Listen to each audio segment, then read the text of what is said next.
Baik, bismillahirrahmanirrahim. Assalamualaikum warahmatullahi wabarakatuh. Waalaikumsalam warahmatullahi wabarakatuh. Alhamdulillahi rabbil alamin wal aqibatu lil muttaqin wala udwana illa 'alal zalimin. Wassalatu wassalamu ala man ba'athahu rahmatan lil alamin, sayyidina wa maulana Muhammadin wa ala alihi wa sahabatihi wa man sara ala nahjihi ila yaumiddin. Amma ba'd.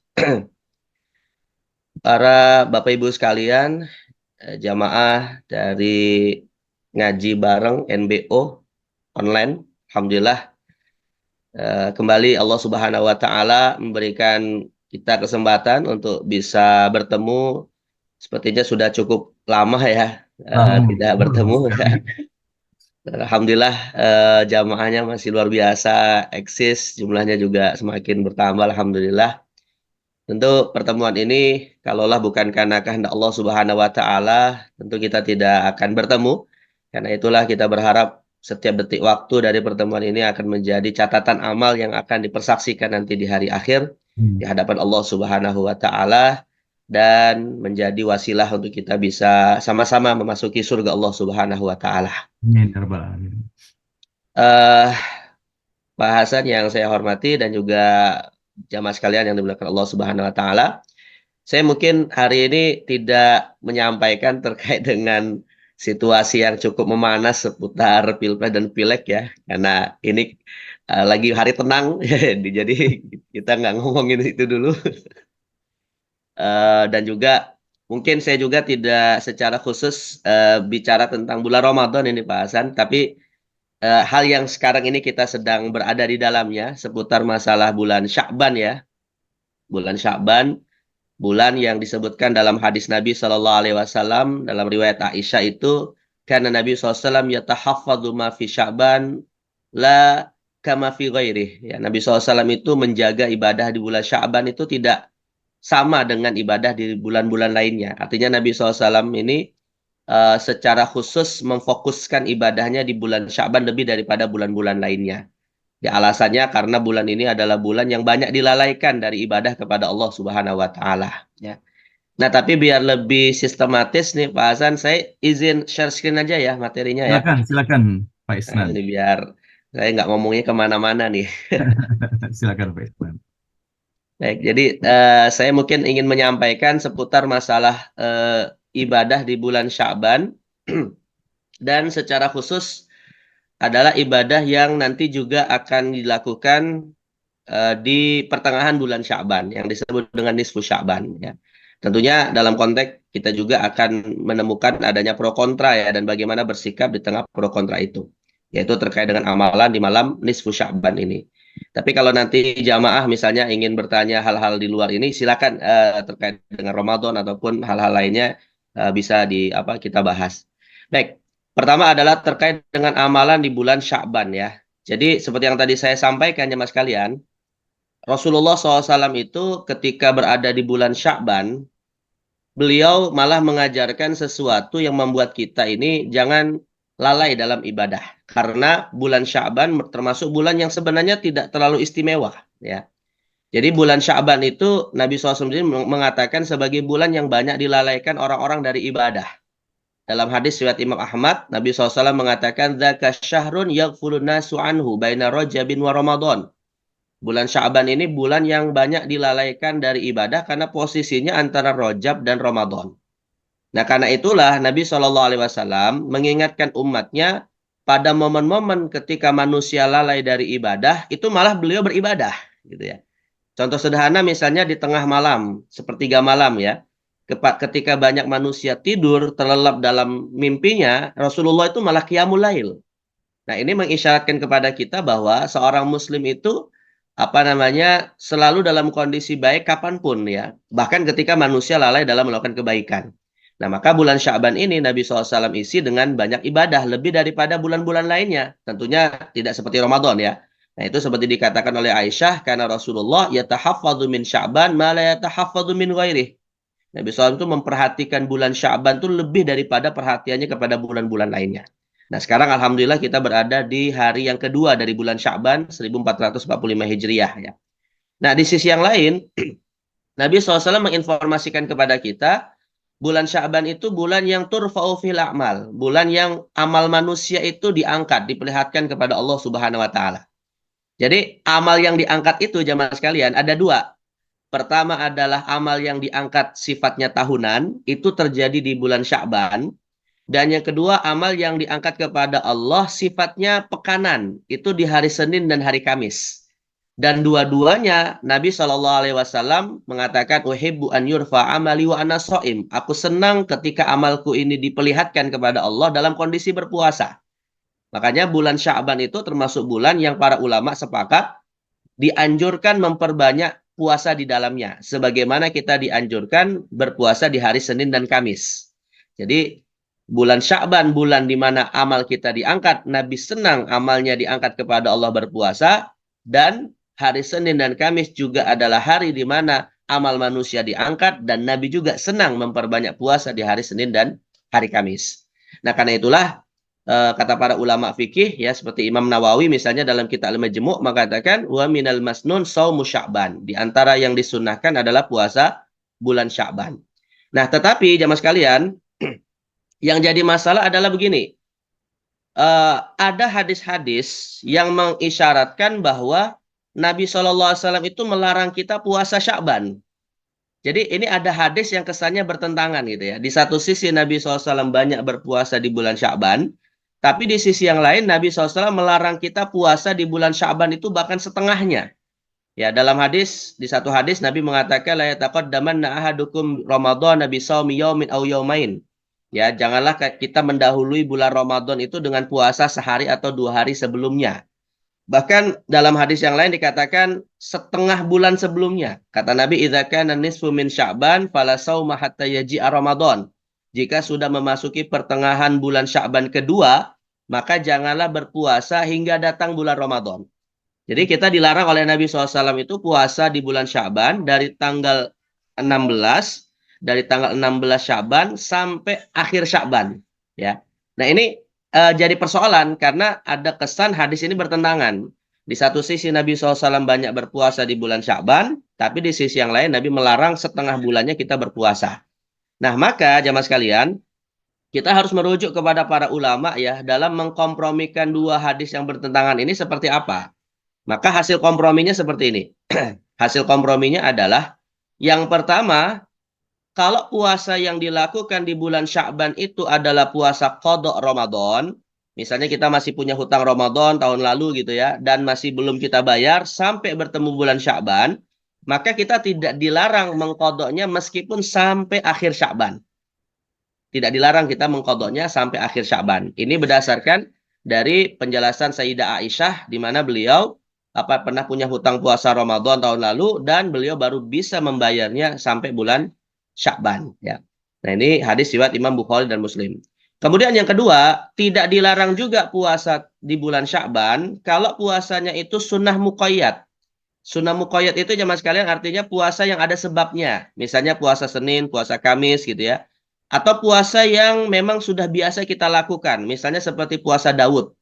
Nah, yang mana Nabi SAW memang mengatakan, janganlah kita mendahului puasa sebelum Ramadan datang, kecuali an yakuna rajulun kana yasumu saumah, fal yasum dalikal yaum.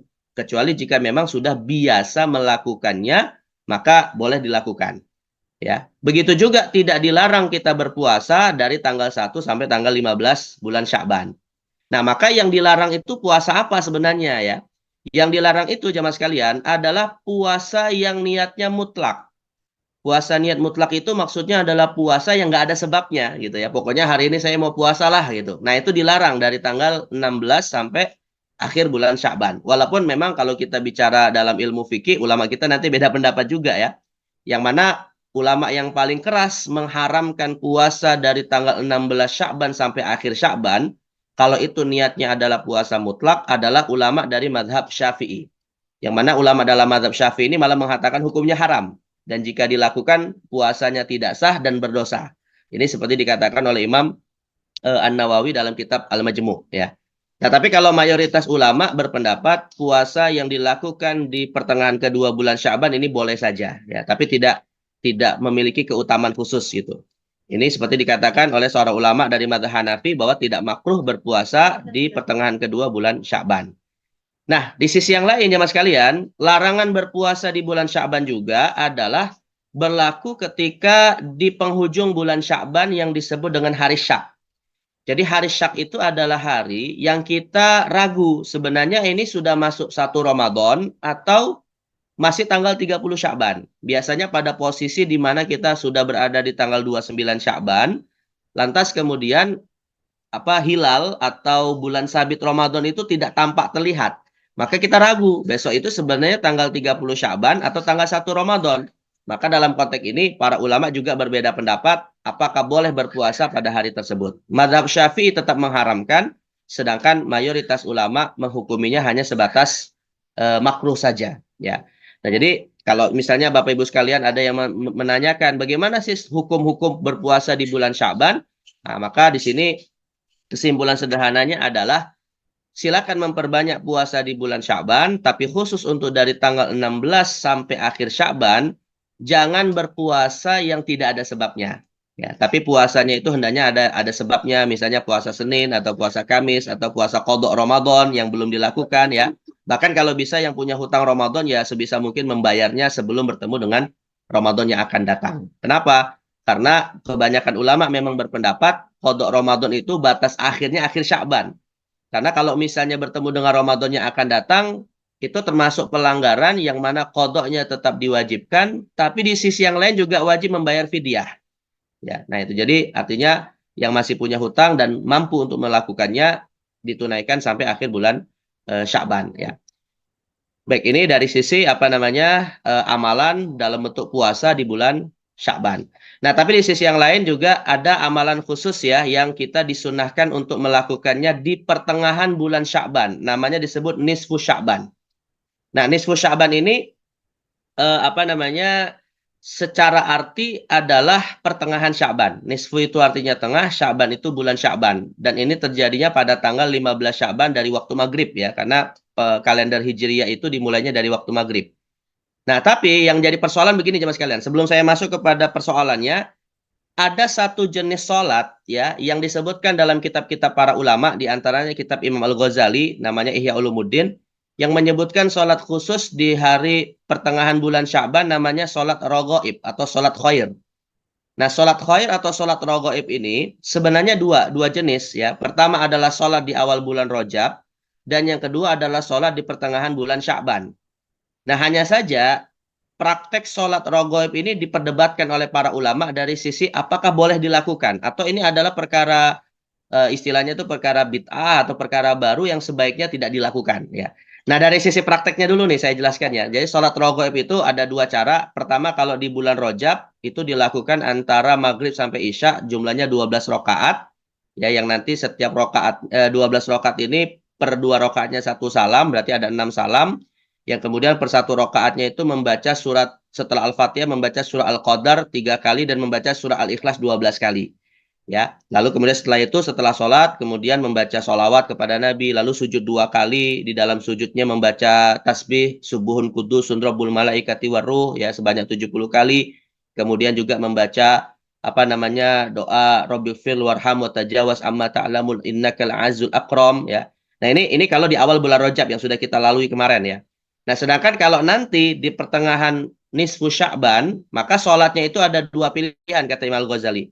Pertama adalah 100 rakaat, yang mana masing-masing di dalam 100 rakaat ini membaca surah Al-Ikhlas.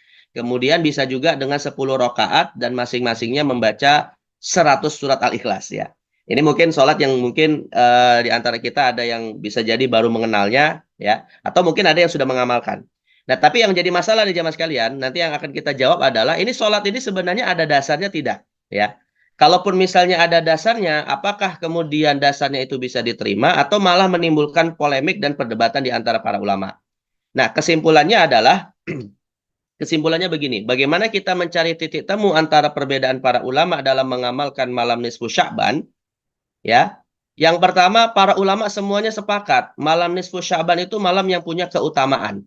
Karena malam ini adalah malam di mana Allah Subhanahu wa taala secara khusus membuka peluang sebesar-besarnya untuk diampuni setiap dosa para hamba. Kecuali dua pihak yang tidak diampuni oleh Allah. Pertama yang menyekutukan Allah dengan selainnya, Dan yang kedua, yang di dalam hatinya itu ada kemunafikan atau ada permusuhan dengan saudaranya. Nah, ini tidak akan diampuni oleh Allah pada malam nisfu Sya'ban ini. Nah, karena itulah Imam Syafi'i mengatakan di antara malam-malam yang doa itu diijabah, di antara malam-malam yang doa itu diterima oleh Allah Subhanahu wa taala itu adalah malam nisfu Sya'ban. Ya, beliau menyebutkan ada 5 malam ya, malam Jumat, malam Idul Adha, malam Idul Fitri, malam pertama di bulan Rajab dan malam pertengahan bulan Sya'ban. Nah, pada titik ini para ulama semuanya sepakat, nggak ada masalah ya. Kemudian yang kedua, para ulama juga sepakat kita dianjurkan berpuasa pada tanggal 15 Sya'ban, tapi niatnya itu adalah puasa Ayyamul Bid. Ya, karena 15 Sya'ban termasuk Ayyamul Bid. Atau puasa yang misalnya bertepatan dengan hari Senin atau hari Kamis. Ya, nah ini nggak ada masalah juga. Nah, yang jadi masalah itu jamaah sekalian, kalau puasanya itu diniatkan sebagai puasa nisfu Sya'ban. Jadi di sini yang jadi problem tuh bukan puasanya sebenarnya, tapi niatnya gitu ya.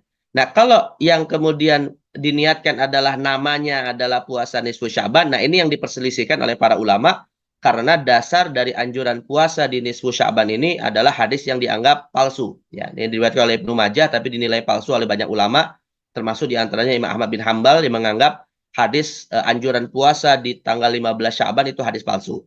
Tapi kalau misalnya niat puasanya adalah Ayyamul Bid atau kebetulan hari Senin atau hari Kamis, maka nggak ada masalah. Nah, termasuk yang kemudian diperselisihkan oleh para ulama, termasuk yang kemudian disepakati para ulama adalah kita dianjurkan memperbanyak ibadah mutlak di malam nisfu Sya'ban. Ibadah mutlak itu maksudnya gini, pokoknya nggak dibatasi lah gitu ya, perbanyak baca Quran, perbanyak zikir, perbanyak sedekah, ya atau sholat tahajud di malam nisfu Sya'ban. Pada titik ini semua ulama sepakat itu dianjurkan. Tapi yang diperselisihkan adalah sholat yang tadi saya jelaskan, yaitu sholat rogoib ya. Yaitu apakah sholat rogoib ini dianjurkan untuk kita lakukan di malam nisfu Sya'ban yang tadi jumlahnya ada 100 rakaat dengan membaca 11 surat Al-Ikhlas atau 10 rakaat dengan membaca 100 surat Al-Ikhlas. Yang mana para ulama kebanyakan malah mengatakan ini adalah sholat yang sebaiknya jangan dilakukan. Seperti dikatakan oleh Imam Nawawi dalam kitab Al-Majmu' bahwa sholat rogoib ini adalah sholat yang munkar, ya, sholat yang dasarnya itu sangat lemah sekali, maka jangan dilakukan dan janganlah tertipu kata beliau nih ya, janganlah tertipu layuktar, janganlah tertipu dengan sholat yang disebutkan di dalam kitab Qutul Qulub atau dalam kitab Ihya Ulumuddin. Tentunya dalam konteks ini kita tidak merendahkan Imam Al-Ghazali ya yang menulis kitab Ihya Ulumuddin, karena dalam konteks kitab Ihya Ulumuddin ini adalah kitab yang luar biasa, kitab yang sangat bermanfaat bagi umat, yang banyak mendapatkan apresiasi dari umat. Hanya saja beberapa pendapat Imam Al-Ghazali memang tidak tertutup kemungkinan adanya diingkari oleh para ulama yang lain ya. Wajarlah seorang ulama berbeda pendapat dengan ulama lain itu hal yang biasa ya. Nah, jadi maka kesimpulannya jemaah sekalian, di malam nisfu Sya'ban itu semua ulama sepakat kita dianjurkan memperbanyak ibadah, tapi ibadahnya ya ada yang mengingkari atau jangan dikhususkan dalam wujud melakukan sholat rogoib, yaitu dengan tadi tata caranya 100 rakaat dan seterusnya ya. Jadi perbanyaknya sifatnya mutlak saja, sholat mutlak, zikir mutlak, baca Quran mutlak ya. Intinya adalah dalam rangka memuliakan bulan Sya'ban dan juga pertengahan bulan Sya'ban. Dan insya Allah itu semua dalam rangka kita mempersiapkan diri untuk menyambut bulan Ramadan. Kalau kita sudah terbiasa beribadah di bulan Sya'ban, maka insya Allah nanti akan menjadi kebiasaan yang semakin maksimal ketika kita berada di bulan Ramadan ya. Baik, nah inilah mungkin hal yang bisa saya sampaikan terkait dengan bulan Sya'ban secara khusus ya. Poin pentingnya adalah kita persiapkan sebaik-baiknya bulan Sya'ban ini dengan berbagai ibadah dalam rangka kita menyambut Ramadan agar nanti Ramadan bisa maksimal kita beribadah di dalamnya, dan tentunya kita berharap mudah-mudahan Allah pertemukan kita dengan bulan Ramadan, Allah berkahi kita dengan bulan Ramadan, dan semua apa yang Allah sediakan di bulan Ramadan insya Allah mudah-mudahan kita akan mendapatkannya. Salah satunya adalah yang diharapkan setiap orang beriman adalah ampunan dari Allah Subhanahu wa taala. Baik, mungkin seperti itu Pak Hasan yang bisa saya sampaikan. Jika ada yang mau bertanya atau ada yang mau sharing, kami persilakan. Wallahu a'lamu bishawab.